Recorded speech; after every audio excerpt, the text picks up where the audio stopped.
Hello everyone. आज हम discuss करेंगे जनरल कोऑर्डिनेट सिस्टम के बारे में या फिर ऑर्थोगोनल कोऑर्डिनेट सिस्टम के बारे में। ये जो कोऑर्डिनेट सिस्टम होता है काफ़ी ज़्यादा इम्पॉर्टेंट होता है। इसी पे जो रेक्टेंगुलर, जो सिलेंड्रिकल, जो स्फेरिकल कोऑर्डिनेट सिस्टम होता है, ये सारा जो कोऑर्डिनेट सिस्टम होता है इसी पे बेस्ड होता है। ठीक है, तो ये जो ऑर्थोगोनल कोऑर्डिनेट सिस्टम होता है, जनरल कोऑर्डिनेट सिस्टम होता है, इसका अगर हम लोग differential length, differential area, differential volume अगर निकाल लेते हैं तो इसी पे हम लोग क्या कर सकते हैं, रेक्टेंगुलर, सिलेंड्रिकल, स्फेरिकल तीनों का जो डिफरेंशियल एलिमेंट्स है उसको इजीली निकाल सकते हैं। ठीक है, तो ये बेसिकली ट्रिक की तरह भी यूज किया जाता है। तो इसका जो पैरामीटर्स होता है वो यू वी डब्ल्यू होता है। ठीक है, जहाँ पे यू जो होता है वो होता है कांस्टेंट एनी प्लेन, वी भी कांस्टेंट एनी प्लेन होता है और डब्ल्यू भी होता है वो कांस्टेंट होता है। ठीक है, इन दोनों का डॉट प्रोडक्ट हम लोग जानते हैं कि सेम का सेम के करेंगे तो 1 होगा और डिफरेंट का डिफरेंट के साथ करेंगे, डिफरेंट का अगर हम लोग डॉट प्रोडक्ट करेंगे तो 0 होगा। ठीक है, क्रॉस प्रोडक्ट सेम का करेंगे तो 0 होगा।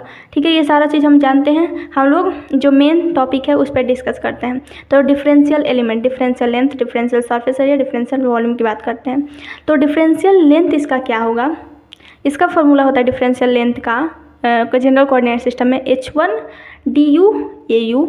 AU क्या है, डायरेक्शन है, U डायरेक्शन है। ठीक है, H2 DV और इन डायरेक्शन ऑफ V। ठीक है, H3 DW in direction of AW। ठीक है, तो ये बेसिकली डिफरेंशियल लेंथ है। इसी पे हम लोग रेक्टेंगुलर का भी डिफरेंशियल लेंथ निकाल सकते हैं और सिलेंड्रिकल का और स्फेरिकल का भी डिफरेंशियल लेंथ निकाल सकते हैं। हम लोग बाद में इसको निकालेंगे भी। ठीक है, उसके बाद हम लोग पहले डिफरेंशियल सरफेस देख लेते हैं। डिफरेंशियल सरफेस अगर हम लोग को U डायरेक्शन में निकालना है तो यहाँ पे क्या होगा, U का जो हम लोग डिफरेंशियल U डायरेक्शन में जो डिफरेंशियल लेंथ निकाले थे उसको छोड़कर जो बाकी बचा है उसका डॉट प्रोडक्ट निकालेंगे तो H2 H3 हो जाएगा। यहाँ पे H2 H3 और H2 DV और H3 DW हो जाएगा यहाँ पे। ठीक है, उसके बाद किस डायरेक्शन में, तो U के डायरेक्शन तो AU हो जाएगा। फिर उसके बाद V के डायरेक्शन में हम लोग को डिफरेंशियल सरफेस निकालना है तो V को छोड़कर इन दोनों का डॉट प्रोडक्ट निकालेंगे तो यहाँ पे क्या हो जाएगा, H1 H3 DU DW और यहाँ पे क्या हो जाएगा, किसके डायरेक्शन में, तो V के डायरेक्शन में तो AV। ठीक है, वैसे ही सेम टू सेम जो W है, W के डायरेक्शन में जब हम लोग डिफरेंशियल सरफेस निकालेंगे तो क्या हो जाएगा, H1 H2 DU DV और AW। ठीक है, तो ये बेसिकली क्या हो जाएगा, DSU means differential surface area in the direction of U। तो यहाँ पे क्या होगा, U क्या है, फर्स्ट में आ रहा है तो फर्स्ट को छोड़कर H1 को छोड़कर H2 H3 लिखेंगे, U को छोड़कर DV DW लिखेंगे और किस डायरेक्शन में, तो ये U। ठीक है, वैसे ही फिर अगर हम लोग बात करें DSV की बात करें, मतलब कि V डायरेक्शन में डिफरेंशियल एरिया की बात करें तो यहाँ पे क्या होगा, V क्या है, सेकेंड नंबर पे आता है UV W। ठीक है, 1 2 3। ठीक है, तो ये V क्या है, सेकंड नंबर पे आता है तो यहाँ पे सेकंड नहीं, छोड़ देंगे सेकंड को, H1 होगा H3 होगा, H2 नहीं होगा। ठीक है, H1 H2 H3 और यहाँ पे V को छोड़कर तो DW या DU या फिर DDU DW और किसके डायरेक्शन में, तो U के डायरेक्शन में। ठीक है, यहाँ पे 3 नंबर पे W आ रहा है तो क्या होगा, differential surface area in the direction of W। तो यहाँ पे क्या होगा, W 3 नंबर पे तो यहाँ पे क्या होगा, H1 होगा, H2 होगा, H3 नहीं होगा। ठीक है, और यहाँ पे क्या होगा, इसको छोड़कर ये DU होगा, DV होगा और किसका डायरेक्शन की बात हो रहा है, तो W के डायरेक्शन की बात हो रही है। तो इस तरह से हम लोग डिफरेंशियल सरफेस एरिया को याद कर सकते हैं। उसके बाद डिफरेंशियल वॉल्यूम की बात करें तो यहाँ पे डिफरेंशियल वॉल्यूम हो जाएगा, यहाँ पे डिफरेंशियल एरिया नहीं होगा, डिफरेंशियल वॉल्यूम होगा। ठीक है, यहाँ पे डिफरेंशियल वॉल्यूम ऑफ, एक मिनट, डिफरेंशियल वॉल्यूम हो जाएगा। ठीक है, तो डिफरेंशियल वॉल्यूम क्या होगा, जो वॉल्यूम होता है बेसिकली क्या होता है, लेंथ होता है, विड्थ होता है और हाइट होता है, तीनों का मल्टीप्लाई कर देंगे तो डिफरेंशियल वॉल्यूम हम लोग को मिलेगा। तो जो लेंथ है U डायरेक्शन में, V डायरेक्शन में और W डायरेक्शन में, तीनों का हम लोग क्या करेंगे, डॉट प्रोडक्ट करेंगे तो क्या होगा, H1 H2 H3 DU DV DW। यहाँ पे डायरेक्शन कोई भी नहीं होगा क्योंकि डिफरेंशियल वॉल्यूम जो होता है स्केलर क्वांटिटी होता है। ठीक है, तो ये बेसिकली क्या हो जाएगा, ऑर्थोगोनल कोऑर्डिनेट सिस्टम में differential length, differential area, differential volume. ठीक है, अब हम लोग देखेंगे कि ये जो है ऑर्थोगोनल कोऑर्डिनेट सिस्टम, अगर हम लोग एक ये ऑर्थोगोनल कोऑर्डिनेट सिस्टम को अगर हम लोग याद कर लेते हैं तो कैसे कार्टेशियन, सिलेंड्रिकल और स्फेरिकल को भी हम लोग फाइंड कर सकते हैं इजीली। तो इसमें क्या होता है सिंपल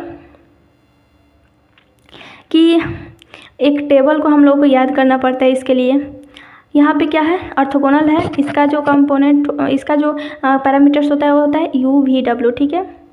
तो यहाँ पे क्या हो जाएगा, u v हो जाएगा, w हो जाएगा, ठीक है। और यहाँ पे क्या होगा, h1 h2 h3 हो जाएगा, ठीक है। वैसे ही यहाँ पे कार्टेशियन के लिए क्या होगा, u तो यहाँ पे x, यहाँ पे v है तो यहाँ पे y, z w, ठीक है। तो यहाँ पे हो जाएगा।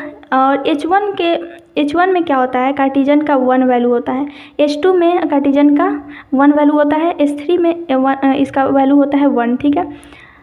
सिलेंड्रिकल की बात करें तो सिलेंड्रिकल में u v w इसका पैरामीटर है ऑर्थोगोनल का। तो सिलेंड्रिकल का पैरामीटर क्या होता है, रो फाई जेड होता है, तो रो हो जाएगा, फाई हो जाएगा, जेड हो जाएगा, ठीक है।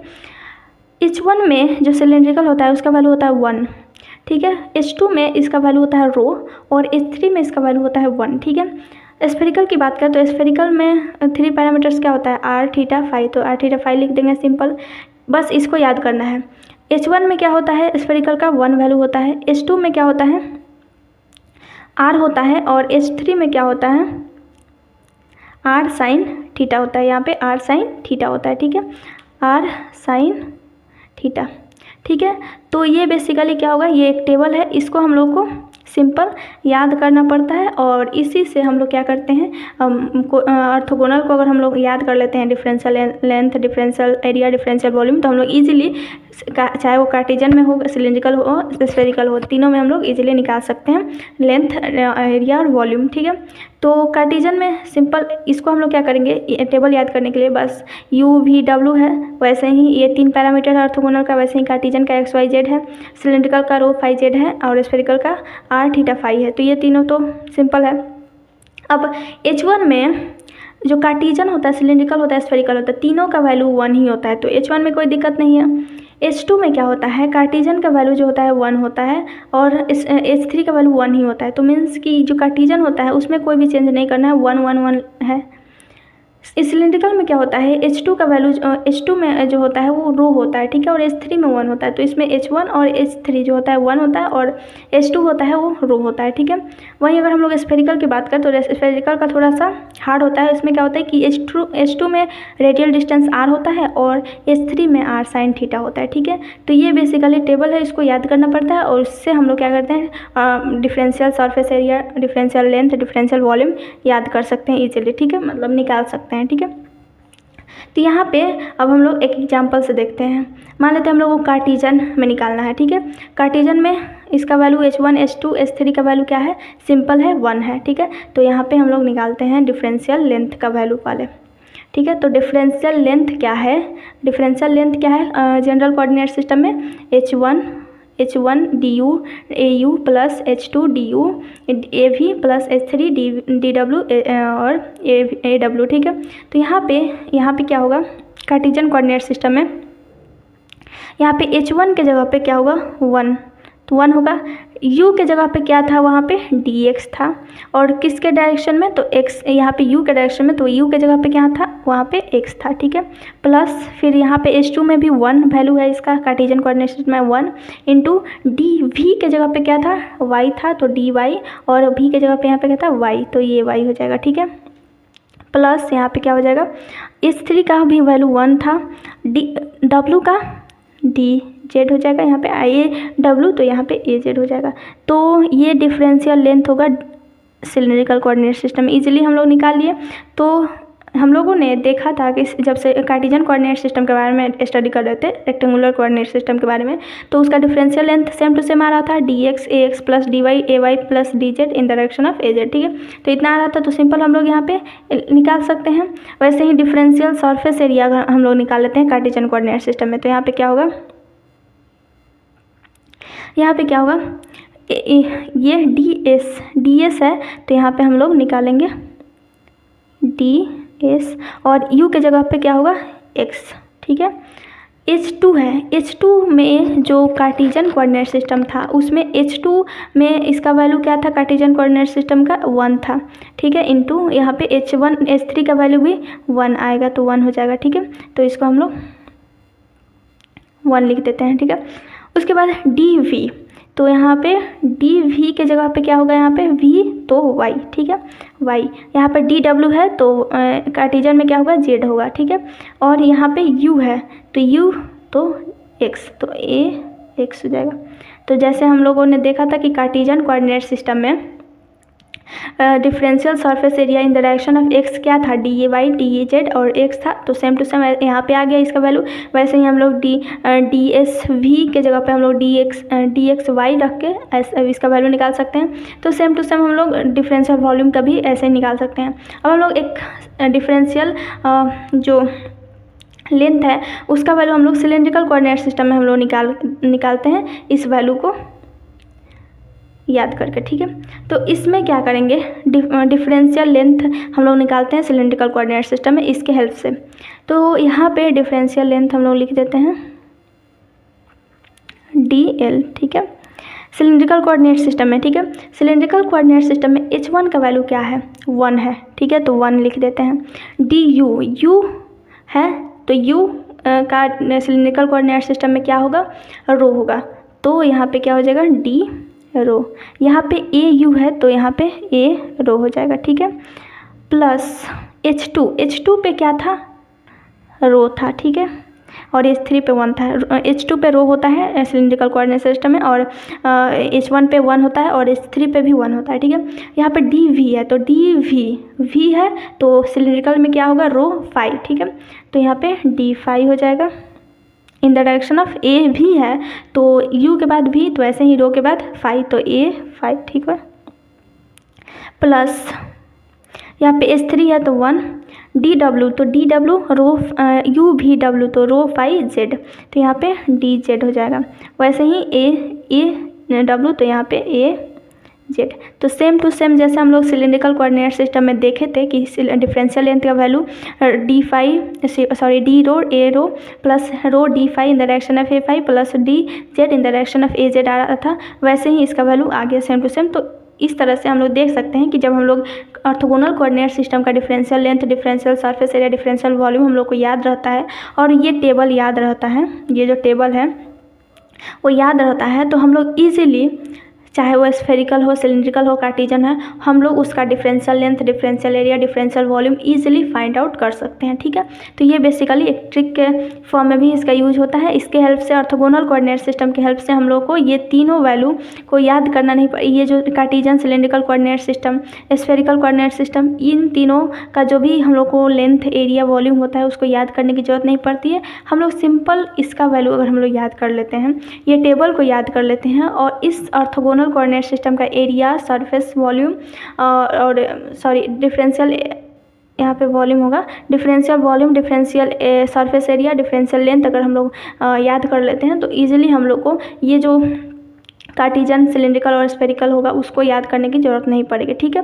तो ये बेसिकली हो जाएगा हम लोगों को ऑर्थोगोनल कोऑर्डिनेट सिस्टम में। अब हम लोग बात करते हैं relationship between spherical and cylindrical coordinate system, ठीक है। तो यहाँ पे मान लेते हैं कि अगर कोई भी वेक्टर हम लोगों को स्फेरिकल में दिया हो, ठीक है, और हम लोग को सिलेंड्रिकल में चेंज करना हो, तो इसके लिए हम लोग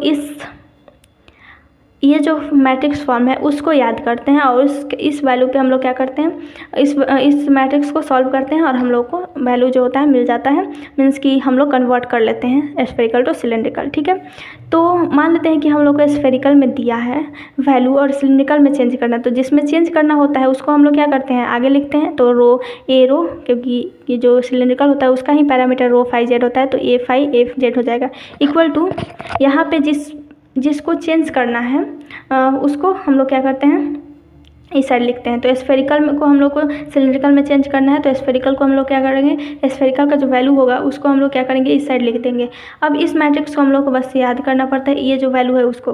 तो यहाँ पे क्या है, साइन थीटा है, कॉस थीटा है, जीरो है, 1 है और यहाँ पे cos theta minus sine theta और 0 है। इसमें ये है कि इसमें सारा जो है थीटा में वैल्यू दिया है, कॉस थीटा है, साइन थीटा है, ठीक है। तो यहाँ पे साइन थीटा है, यहाँ पे कॉस थीटा है, तो ये वाला जो है यहाँ पे कॉस थीटा है, यहाँ पे साइन थीटा का माइनस साइन थीटा कर दिया। बाकी यहाँ पे इस साइड बस एक 1 है, बाकी सब 0 है, ठीक है। तो इस तरह से हम लोग याद कर सकते हैं। अब मान लेते हैं कि हम लोग को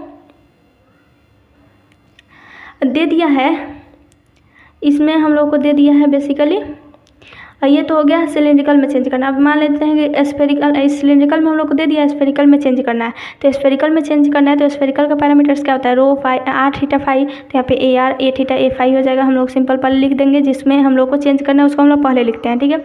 फिर जिसको चेंज करना होता है उसको हम लोग इस साइड लिखते हैं। तो ये जो भी हम लोग को वैल्यू दिया रहेगा वहाँ पर हम लोग लिख देंगे इसका वैल्यू, ठीक है। उसके बाद सिंपली हम लोग क्या करते हैं, ये जो होता है इसको हम लोग याद करते हैं और इसको इस वैल्यू पे यहाँ पे क्या कर देते हैं, साइन थीटा, यहाँ पे 0, यहाँ पे कॉस थीटा है, cos theta 0 minus sine theta, और ये जो वैल्यू है वो हम लोग इसके हेल्प से क्या करते हैं कि सिलेंड्रिकल से स्फेरिकल में चेंज करते हैं, ठीक है। तो यहाँ पे इन दोनों में चेंजेस क्या है कि यहाँ पे sine theta as it is है, ठीक है। यहाँ पे ये जो 0 है यहाँ पे 0 है, और ये जो है वो कॉस थीटा इस साइड चला गया, ठीक है। उसके बाद यहाँ पे कॉस थीटा है, यहाँ पे 0 है और यहाँ पे 1 है, ठीक है। और यहाँ पे माइनस साइन थीटा है और यहाँ पे 0 0 0 1 0 है, ठीक है। तो यहाँ पे देख सकते हैं हम लोग कि बेसिकली इसमें क्या किया गया है कि जो ये वाला जो है, जब हम लोग स्फेरिकल टू सिलेंड्रिकल कर रहे हैं तो इस डायरेक्शन में 0 1 0 है, लेकिन जब हम लोग सिलेंड्रिकल से स्फेरिकल में कर रहे हैं तो इस साइड 0 1 0 है, ठीक है। तो एक डिफरेंस यहाँ पे है। उसके बाद हम लोग इसको जो है इसको और इसको अपोजिट कर दिए हैं, ठीक है। तो ये नीचे था तो इसको हम लोग क्या कर दिए हैं, इसको ऊपर कर दिए हैं, और फिर इसके बाद ये जो है इस साइड इस तरह से कुछ होगा इसका, ठीक है। तो ये बेसिकली इस मैट्रिक्स को याद करना पड़ता है। उसके हेल्प से हम लोग क्या करते हैं कि सिलेंड्रिकल टू स्फेरिकल और स्फेरिकल टू सिलेंड्रिकल में कन्वर्ट करते हैं, इस मैट्रिक्स फॉर्म में लिखते हैं। फिर उसके बाद ए आर, जैसे मान लेते हैं कि हम लोग को स्फेरिकल में चेंज करना है तो ए आर इक्वल टू क्या हो जाएगा, इसका इसके साथ मल्टीप्लाई करेंगे, इसका इसके साथ, इसका इसके साथ, फिर ए थीटा इक्वल टू क्या करेंगे हम लोग, इसका इसके साथ, फिर इसका इसके साथ, इसका इसके साथ हम लोग मल्टीप्लाई करेंगे, वैसे ही फाई के साथ करेंगे। तो इस तरह से हम लोग क्या करते हैं, इस मैट्रिक्स के फॉर्म, इस मैट्रिक्स के हेल्प से हम लोग क्या करते हैं, स्फेरिकल टू सिलेंड्रिकल या फिर सिलेंड्रिकल टू स्फेरिकल में हम लोग कन्वर्ट करते हैं। तो आज के लिए बस इतना ही, थैंक यू।